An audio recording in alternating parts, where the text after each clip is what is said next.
prvé 3 mesiace si nepamätal. Ale dokedy bola tá hospoda, tak dotedy som tam bydlel v tej hospode. S kámošom sme sa rozhodli, že ideme do Barcelony. To je zážitok, na ktorý nikdy nezabudnú. Tá tam jedno povedal, Andrej, ty si nezamestnateľný typ človeka. To je ako konvenčný spôsob života, ako není moje. U mňa je to také, že ja som tulák. Ja nikdy nevydržím dýliak mesiac. Ale stret s tou realitou ako byl tvrdý. Uvedomoval som, že svet není taký, jak by som chcel, aby bol. A ľudia nie sú takí, akí by som chcel, aby boli. Úplne na parádu, super. Dobre. Hej, tak sme ready. Nech sa plúbi. Ďakujem. Tak čauko. Čau, čau. Mňa by zaujímalo najprv, že jak sa voláš? Ruman. Jak to vzniklo, Ruman? No, jak to vzniklo, no, to ešte dávno na strednej, tak sme si dávali u nás v hospode a ako jediný som tam pil rum. Kámoši metalisti mi dali prezývku Ruman podľa rumu. Ruman podľa rumu. A jak si starý teraz? 32. 32? OK. Počkaj, takže keď si bol na strednej, tak to bol nejaký 15. 16. rok asi tvojho života, či typujem. No, to bolo to ako tak nejak, 16, 17, možno tak nejak. Aha. A ako, kde si študoval? No tak Vrbové, základná škola, stredná škola v Piešťanoch, elektrotechnická, potom 2 roky v Žiline na výške a 2 roky v Košiciach. Počkaj, a to si robil jakú výšku? Výšku v Žiline to bol krízový manažment. To si ťa fakt neviem predstaviť, ty kokot. V Košiciach ako podobné, no. To bol zase bezpečnostný manažment. Zas manažment.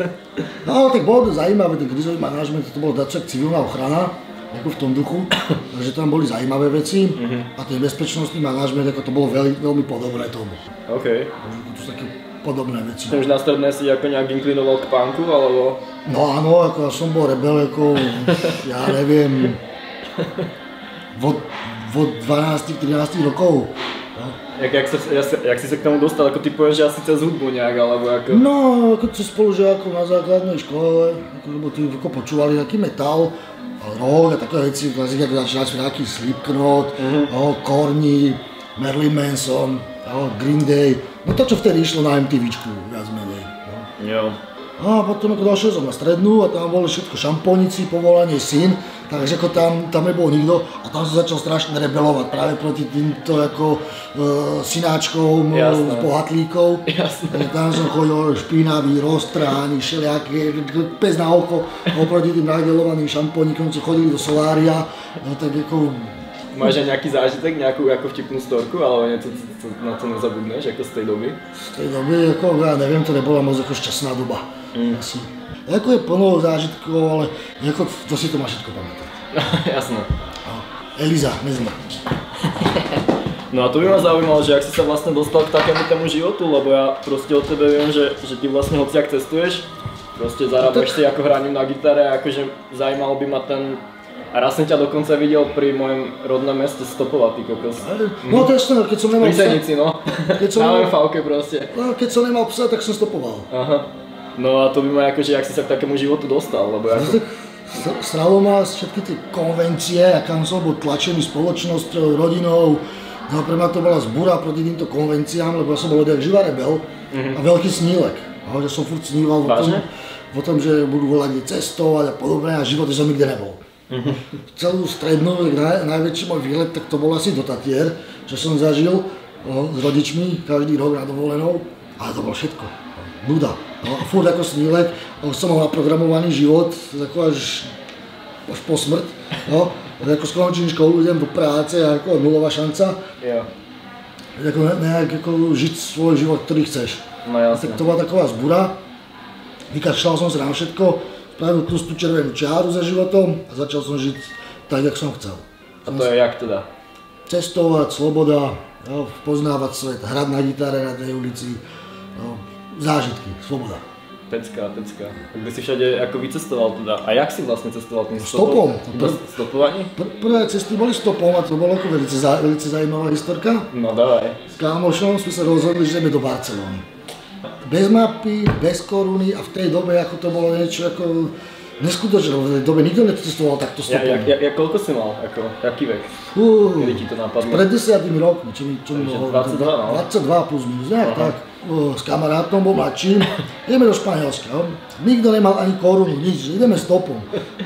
Ja som mal taký stravný listok, ktorý som tady v Čechách na festiáku vymenil za takú klobásku, ktorú sme zjedli.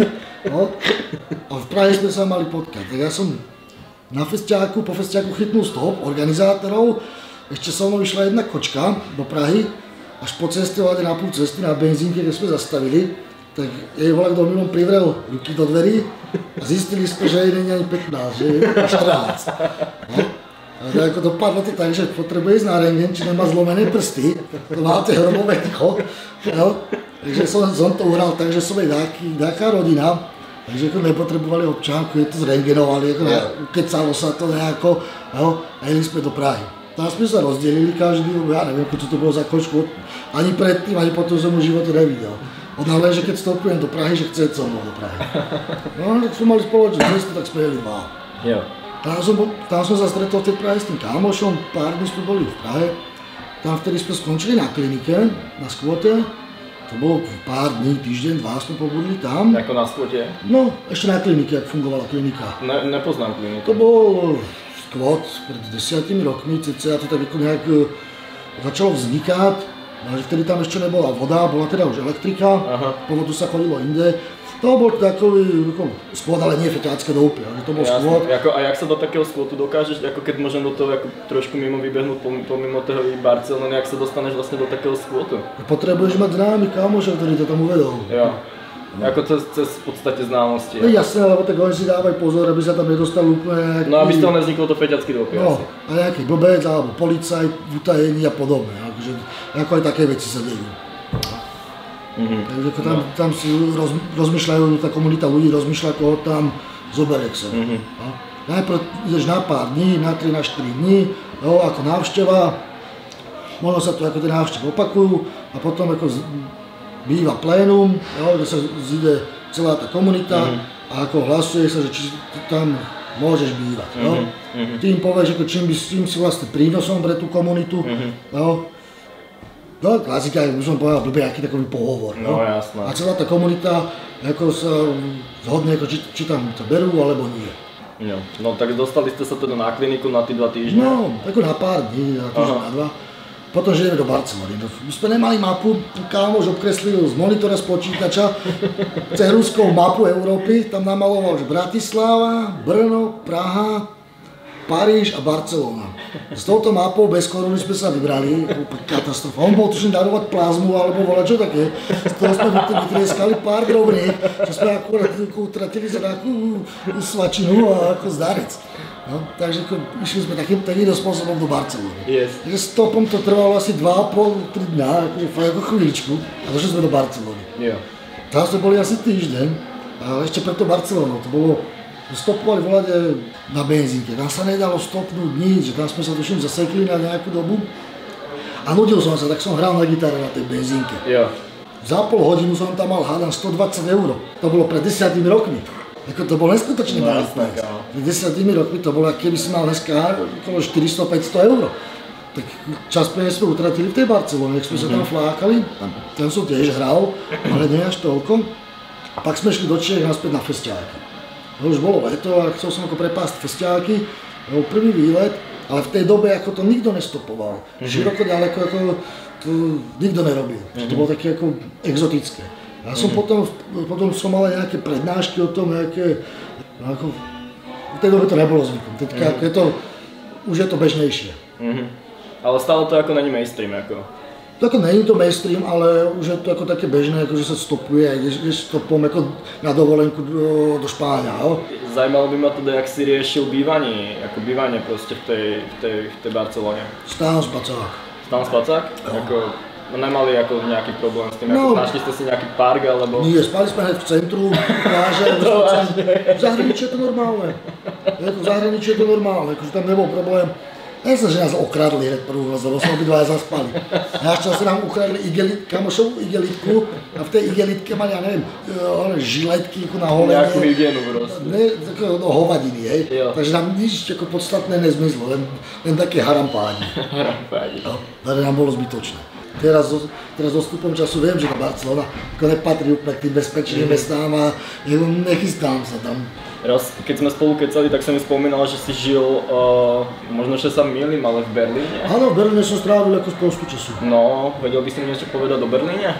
Berlín to je meka alternatívnej kultúry. No. Takže ako tá motivácia prvá bola, že proste... No, motivácia bola tak, že som sa tuším rozišiel s frajerkou, alebo niečo takého a kámošov som mal v Berlíne, ešte ako z dávnych časov. Takže do Berlína mám ísť. Áno, že tam za kámošmi do Berlína, že bude sranda.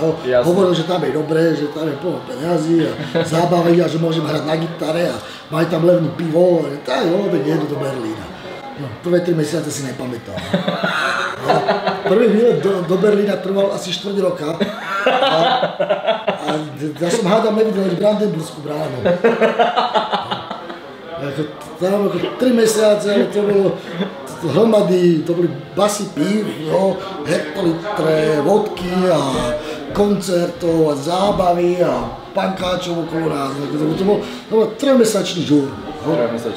Niektoré párty trvá aj víkend, niektoré párty trvá aj týždeň. Akože išiel si sám, alebo... Sám som išiel, ale tam už ma kamoši čakali na autobusáku, ma vyzvedli a už sme to jedli. Tak sa spoznávaš s takými ľuďmi ako s kamošmi, ako ty máš? Mňa sa zdá, že ťa pozná fakt každý.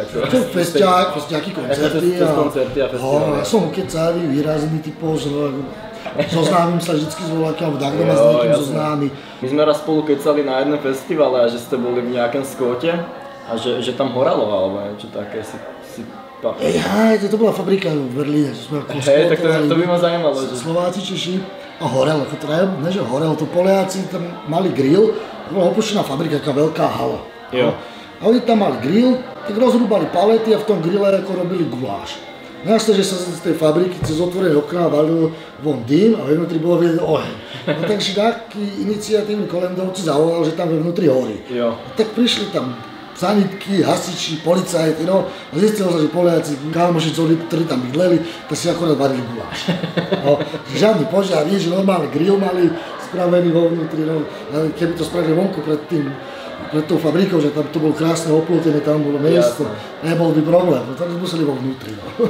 Máš nejakú krajinu, kam by si sa chcel pozrieť? Lebo nosíš so sebou, keď hráš na gitare, taký ten kus lepenky a tam máš na cestu kolem sveta, no. Veľmi rád, čo by som rád ešte pozrel, tak Južná Amerika, Argentína, Čile.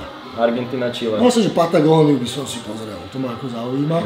A už dlho sa chystám do Škandinávie, ale ešte furt by to nevyšlo. Ako Norsko, Fínsko? No, Dánsko, Švédsko, Norsko, toto pobehať. Ale ako samotnému sa mi tam nechce, rád by som hospodal ako parťáka so sebou, rozumného. V Norsku som býval 3 mesiace. No. A mám tam nejaký kontakt aj na prácu, takže... No to ma to ja mám tam. Zaujímalo by ma, že ak napríklad teda keď akože fakuješ konvencie a celkovo akože robotu, ako nehľadáš nejak robotu alebo tak proste ak napríklad riešiš zdravotku alebo... Neriešim. Máš to, ako je ti to úplne jedno? Neriešim. V Nemecku máš doktora na charity zadarmo. Áno? Dokonca zubár tam je zadarmo, taký veterinár tam je taký zadarmo. Keď mám taký ako problém, bol som tady poblíž, ze zubári ma to teďka trápil, ja mám tieto zubárku. Že ma chytnuli zuby, tak ako nepríjemné záněty a som to liečil, háram pol roka tie záněty, tak na jednom zube. Som bol na Slovensku ako práve u tej tety. Ako, ale reálne, kebyže sa ti niečo stane proste vonku, tak ako to je ako asi... Tam ideš na ten zober, na charite doktora. Na charite ako, ale do toho Berlína keby. No pozri, tak v Nemecku, hej. Tak nemotám sa po malých vesniciach, ale už po takých ako väčších mestách, Berlín, Hamburg, Kolín nad Rínom, Norimberg. Tam je to sociálne zázemie na úplne úrovni. Tam tie charity ako fungujú, sú tam doktori, nie jak tu sa dojdeš na charitu, tak ti dajú paralén i balgín a skončil si. Je celý doktor. Dojdeš tam s rozbitou rukou, hnisavou, namiesto antibiotík, dostaneš paralén. No, vyčistáš do betadinkov. To sám si dokáže zvládnuť aj sám. No, nepotrebuješ kvôli takýmto veciam. Potrebuješ iba lekáreň a prachy. Jak napríklad riešiš ubytko alebo spanie? Spacák, dobrý. Mám A cez zimu? 3 spacáky. Jeden mám na zimu, ten je do minus 36. Letný, ten mám tak plus minus do nuly. A tento, čo mám teraz, taký medzi obdobie, ten je do minus 14. A je tak malý, ľahký, no, a dá sa v tom. Tak akože stále nosíš so sebou? No, však tady v tomto baťohu. Ale nie všetko 3 spacáky, mám teraz so sebou jeden spacák pro psa, zimné, lebo že vonku je ešte zima, pes má svoj spacák a ja mám svoj spacák. A keď si ako tu v Brne, tak kam si ten spacák ako dáš, ako prespávaš? Kde... Mám to so sebou, baťohu všetko. Ale ako to miesto, akože kde sa prespíš? Tady v Lužánkach v parku. Alebo tak, kde pod mostom, keď prší, no tak to si všude nájdu. No. Ako nájdeš? Kľudné místo, kde nechodí moc ľudí, kde sa nemotajú žiadni feťáci, čorkári, najlepšie ako kúsok od centra, ale nie úplne v centre. Na Petrovej to je hovadina spad, máš povyšpeknú, tam ťa akurát vládne v okrade, tady tie Lužánky, to je klidné miesto.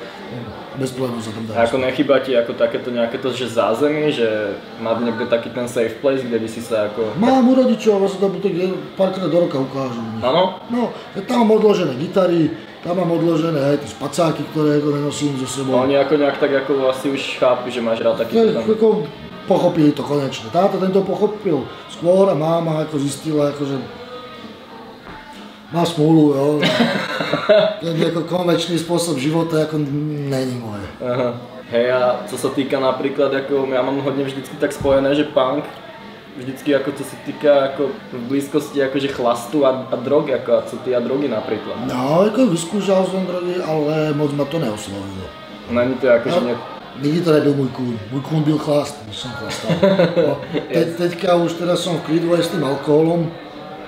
Raz za uhorský rok si dám pivo, ale taky ako tých piv vypiju míň jak český a slovenský průměr. No, že raz za týždeň, ale to ani nechodím raz za týždeň, to je tak 1-2 krát do měsíce zajdu do hospody a tam vypiju 5-6 kostků. Co to je? To je ako... No to je v pohode. To není nic. Ešte bych sa chcel opýtať na nejaké zážitky, ako nejaké extrémne na niektoré, že nikdy nezabudneš, proste ako nejaké, čo ťa akože zmenili v živote. Na všetky zážitky zapomeneš. Čo mňa teda zmenilo, ako poznať človek, to bol výlet do Mnichova na Oktoberfest. No. V živote nikdy tam už nepôjdu, to bol dobrý výlet. To bol pred 6 rokmi a veľký plán tady bude s kámošom. Jdeme na Oktoberfest do Mnichova, zrovna Oktoberfest, tak sme vyrazili. No? Paráda, super, to sme tam dorazili, trvalo nám to asi 2 dní, kým sme dali dohromady prachy a dostali sa tam. Nebol problém. Vystúpime, prvý deň sa motáme po Mnichove, obzeráme, ty dačo špatné v tom meste. Jo, ale dačo cítim vo vzduchu. Ja mám na to nos, že tady ako bude nejaký prúser v tomto meste. Tady nebude dobré. No, za 3 dny sa to ukázalo. Šedá masa ľudí. Všude samý policaj, ktorý ťa otravoval s debilinami. To sa kráčal po meste s baťohom, s gitarou, to nemal psa, a policajti stop, všetko s baťohom, von, kontrola. Nič si nerobili, si kráčal cez mesto. Jo. A takíto kontroly tam boli 2-krát za deň. Strašná buzerácia. Tam nebol jeden jediný pankáč. Nikto, kto mal bavevné vlasy, dredy, náušnice, nič tam takého nebylo. Za 2 týždne sme nepotkali jedno jediného takového. Katastrofa. Půl Oktoberfestu, kolotoče, druhé po Oktoberfestu predražené pivo. Počkaj, co tam stojí také pivo na Oktoberfeste pred 6 rokmi? Pred 6 rokmi, to bolo takých 11-12 €. Píčo, ale tak aspoň ten litrák, ne? No, tak to už bolo za topláka. 12 €. Jako to sa ako dalo, no, ale to pivo je tak hnusné. Ja. My sme tak chlastali vodky. My si dali každý jednoho toho lahváča, bol hnusný a 3 dní sme z neho mali sračku.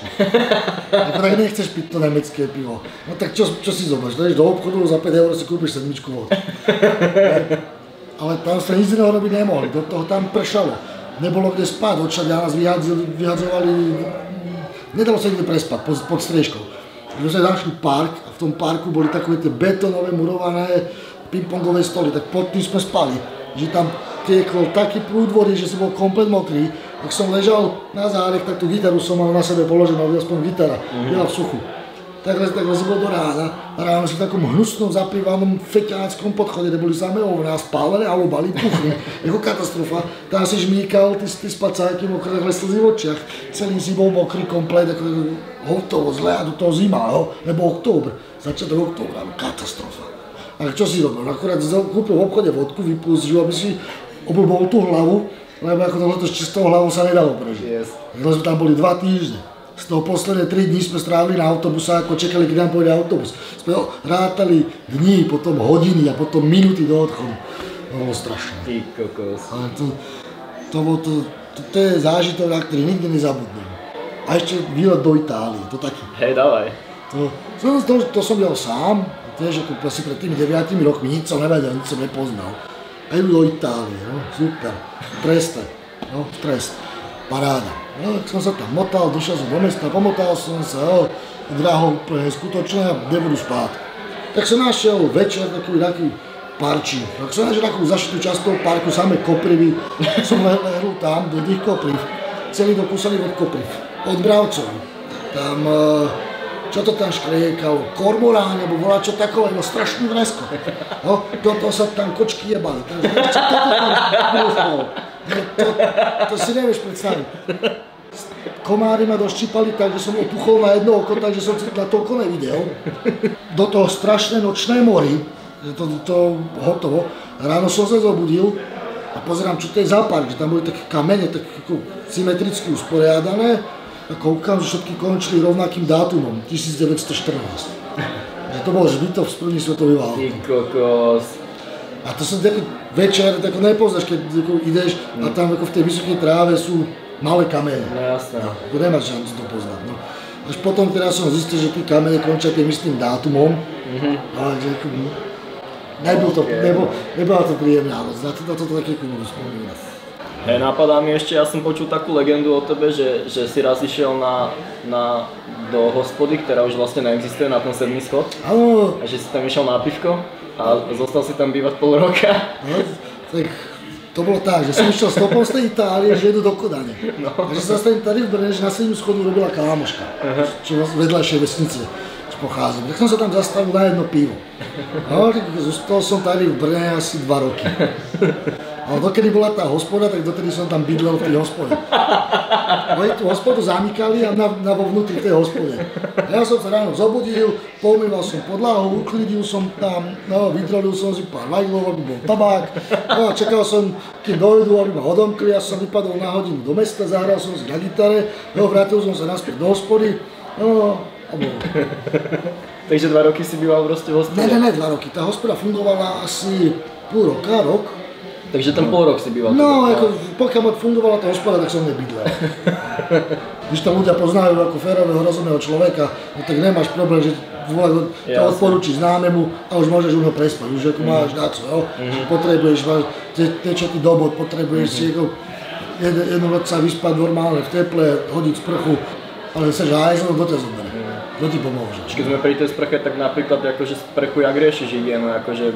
No, poznámim, kamošov. Akože vysprchuješ sa akože u niekoho? No, cez leto dojde sa kúpiš barde, každú potúčku a takhle cez zimu mám plno kamošov, jo.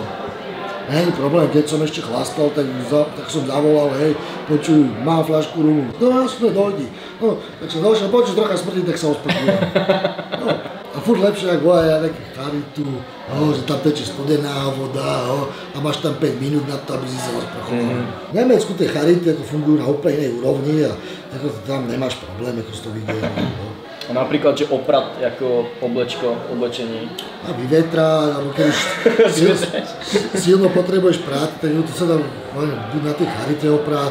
Sú verejné práčovne. Som sa naučil v Berlíne na to chodiť, na tých verejných práčovní. Vlastne áno. Vedľa máš vždycky kiosk, takže si kúpiš pivko, vyznačíš sa do treniek v zime, všetko nacpeš do tých práčky, ale v trenkách tam sedíš, popiješ u toho pivka a čakáš, keď sa ti opere a usuší. No. Nebol som jediný, koľkokrát, ako som v Nemecku videl, borca ženského v spodnom prádle a čaká, kým sa im operú veci. Čo robíš, to máš špinavé veci aj na sebe, no tak opereš všetko jedným vrzom. A napríklad akože partnerské vzťahy akože so ženskou, ako to riešiš nejak? Kapitola sama o sebe. Áno? To by ma takisto zaujímalo, že ak taký človek, jak ty napríklad, že ako žije vonku a proste hrá si len na gitare, tak či má... Tá ženská začne stráť, že sa začne hniezdiť, ale ty budeš pracovať u mňa, budeš bydleť u mňa, budeš pracovať u môjho otca ve firme a tak, že zle, že treba odísť. Boli kočky, s ktorými som vydržal, troška deal, ale vždycky to skrachovalo na tom, že už ma to tam nebavilo, potreboval som vypadnúť dál. Víc jak 3 měsíce a na jednom místě nevydržím. 3 měsíce, hej, to je úplně mega ty kokos. A v poslednej dobe tak mám po týždni, že týždeň. V Brne mi stačia 2 dní. Berlín som mal vždycky na mesiac. Eliško, nesmíš. No ale môže ona. Pocím? Berlín som mal takový, že vydržím tam mesiac. Po mesiaci mi z toho mesta začne hrabať a musím ako jet dál. To mesto nikdy nespí. To je šílené, to ti začne hrabať na hlavu. Lidi, čo tam žijú už díl v Berlíne, tak normálne pošahaní na hlavu. Vyspevujú, vykrikujú. Počkaj, zbehnem prepivko si. No napadá mi otázka, že či riešiš budúcnosť. Jo. Áno?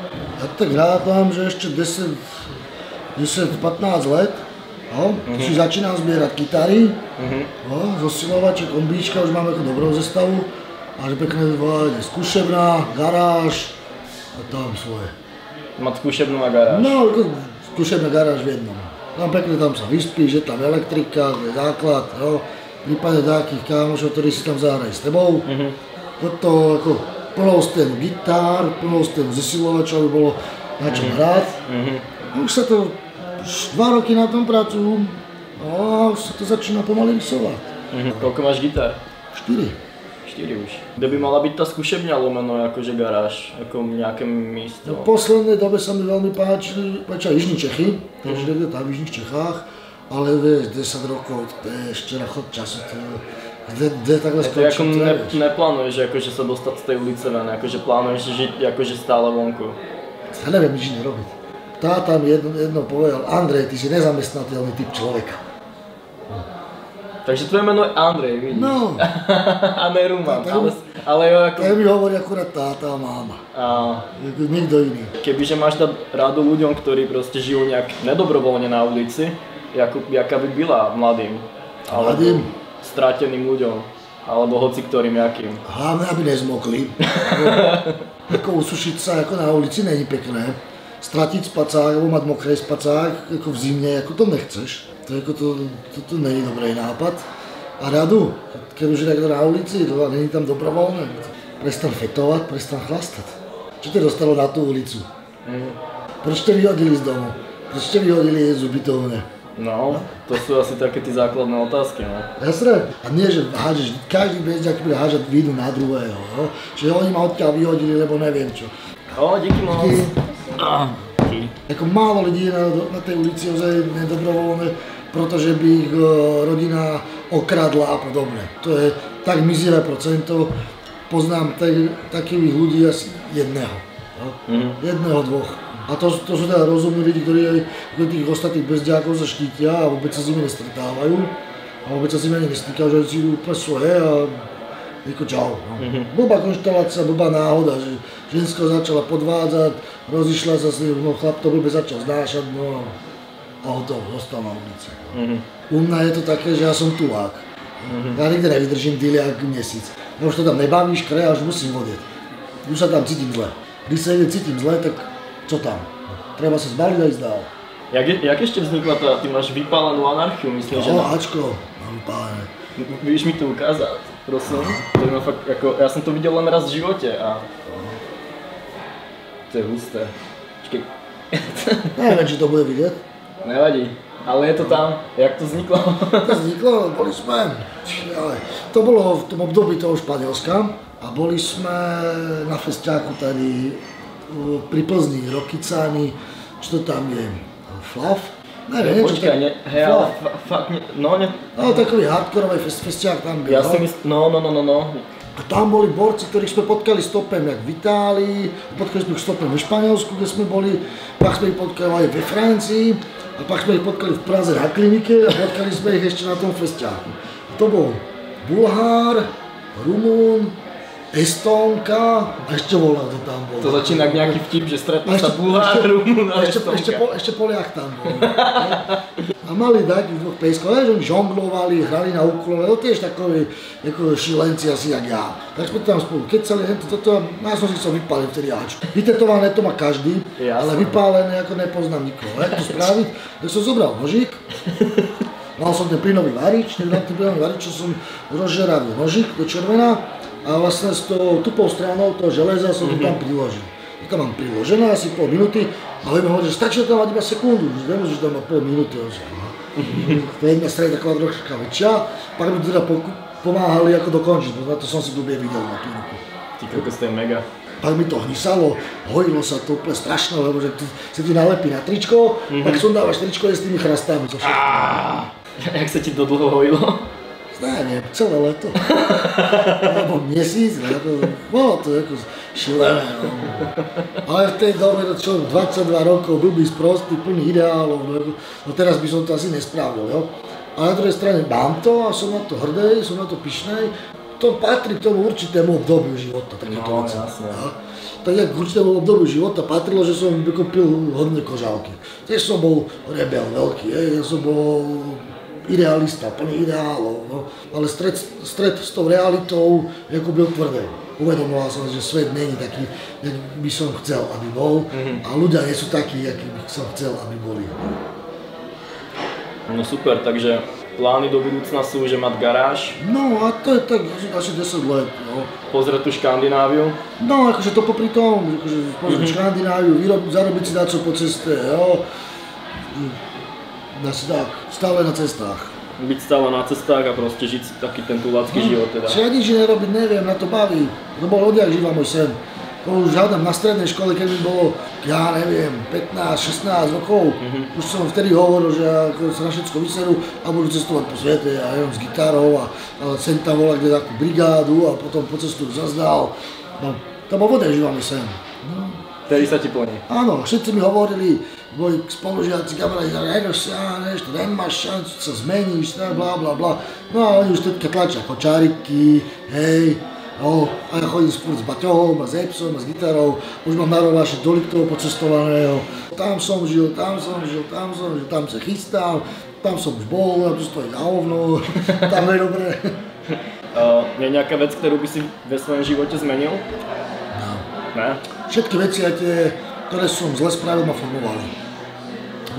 Každá skúsenosť je skúsenosť.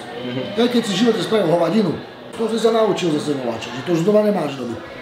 To je to samé, jak malé decko, holou rukou šáhne na žehličku. To sa popáli. No a druhý krát to nespraví. Keď mu to decku to budeš zakazovať, tak čo? To furt to bude chcieť robiť. Každá skúsenosť, a každý s tým musí prejsť. Ako určite ako tie negatívne skúsenosti, akože byť sebe ako náhodno detstvo, ale ako to zase ako nemôžu všechno do konca života váľať ako na rodičov a podobne, ako to zase nadávať, akože som na ulici kvôli tomu, že máma, neviem čo, na tie hovadiny. Nemôžem do konca života obviňovať voľakoho, hej, to je blbosť. Takže aj tie negatívne veci, ktoré ako neboli možno dvakrát príjemné, tak ma určitou formou formovali. Sú ľudí, ktorí mali ešte horšie detstvo, jak ja, čo dosiahli. Vyhovárať sa na toto nemá zmysel. A to je u všetkého tak, keď mi to bude hovoriť a vyhovárať sa na to, že ja som preto, lebo ma hentin okradol, preto, lebo hentin, že dobre, ale čo si spravil ako preto, aby si sa nemal tak zle. Nič. No, tak ale to je to problém. Ne, že teba vyhodili inému, že si spravil preto, aby si sa z tej ulice zvedol. Ty je tam niekto nedobrovoľný na tej ulici. No tak čo robíš preto, aby si tam nebol? A čo robíš preto, aby si tam bol? Veci, čo robí preto, aby tam bol, je X. Stačí jenom prestať fitovať na chlast. A potom znova do toho neskočiť. Když už seš troška ako normálne, a máš takú ubytovňu, ktoré sa už pak môže dávať pichnúť. Nestačí do toho znova nehopsnúť. To je veľký problém, veľa ľudí na tej ulici, čo sú z rozvrácených rodín, boli tyráni, alebo sú z decákov, alebo veľa je tam buzerantov, lesbičiek, ľudí, ktorých tá spoločnosť odsúdila. A oni nič iného nepoznajú v odsudzovaní celý život. Sú to rváči, ktorí sú zvyknutí aj z toho decákovým silou, no? Čo si neutrhneš, to nemáš. Ja, ktorý pochádzam relatívne zo slušnej rodiny, alebo nie že relatívne, ale pochádzam zo slušnej rodiny, mám určité zázemie, mám určitú školu od rodiny, no? Mám určité správanie, ktoré mi bolo štiepené, mám základy, že títo ľudia to nemajú. Žije ako vyvrhel celý svoj život. Celá spoločnosť bola proti tomu odjak živa. Odjak živa bol menej cenný. Spoločnosť a systém ako mu nedáva pomocnú ruku. Ešte práve naopak mu háži klacky pod nohy. Máš aj niečo, co by si odkázal svojmu mladšímu ja, alebo... Chlastaj, šukaj ešte víc, jak predtým. A ešte víc muziky. To je krásne. Nelitujú ničoho, litujú akorát toho, čo som mohol spraviť a nespravil. A to je napríklad ešte, keď sa môžem spýtať? Chlastaj a šukaj ešte víc. To je to. Super, myslím, že tady bych to asi ukončil, ten pokecík. Dobre, Bylo to hodně moc fajn, díky Záčeka. A ja ti želám z celého srdca, aby sa ti proste darilo a vychádzalo ti všetko podľa tvojich plánov. Díkec. Nemáš zač. Hlavne za tvoj čas.